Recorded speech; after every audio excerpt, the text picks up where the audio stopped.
అందరికీ నమస్కారం అండి. నేను సల్లచారు చేస్తున్నా, చూడండి ఒకసారి. ఇగో ఇది గ్రైండర్లో వేసుకోవాలి.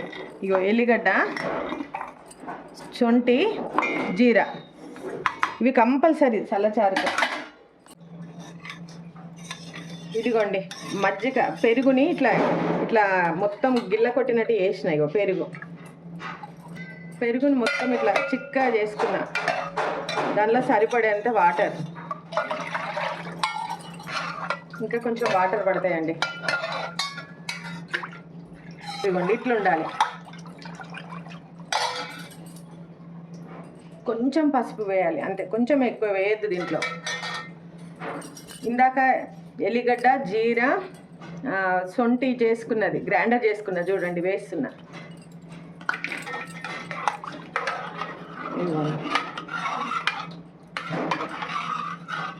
కొంచెం బాగా మెత్తగా కాకుండా కొంచెం ఇట్లుంది అంతే, బరక. ఇదిగోండి బియ్యం పిండి 2 స్పూన్లు వేస్తున్నా. బియ్యం పిండి కంపల్సరీ. ఇదిగోండి 2 స్పూన్లు వేయి బియ్యం పిండి.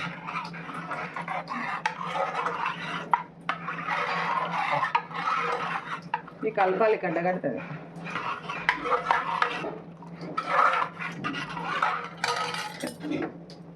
ఇదిగోండి పచ్చిమిర్చి, బెండకాయలు, కరివేపాకు. దీనికి మెయిన్ బచ్చల కూరతోనే చేయాలి. ఇది చాలా బాగుంటుంది.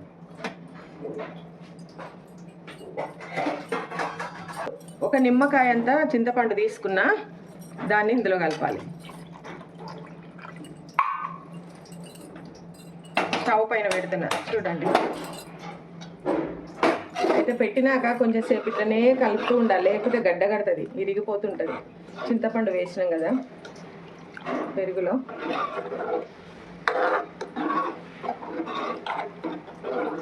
ఇదిగోండి మరిగింది. నేను ఉప్పు వేస్తున్నా చూడండి, సరిపోయేంత ఉప్పు వేస్తున్నా. ఇదిగోండి పక్కకు పెట్టేస్తున్నా. పోపు వేస్తా ఇప్పుడు. ఇది అయితే నెయ్యితోనే వేసుకోవాలి. నెయ్యి వేస్తున్నాను చూడండి, నెయ్యితో పోపు చేసుకోవాలి.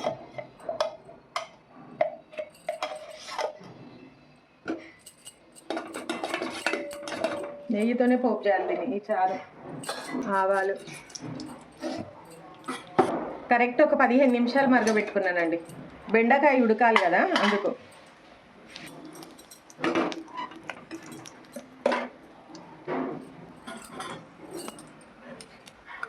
జీలకర్ర, 4 ఎండుమిర్చి చుంచుకున్నా.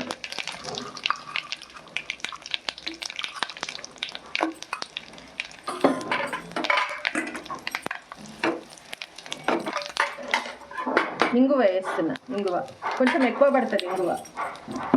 ఇంగువ నెయ్యి స్మెల్ పోతుందని మూత పెడుతున్నా.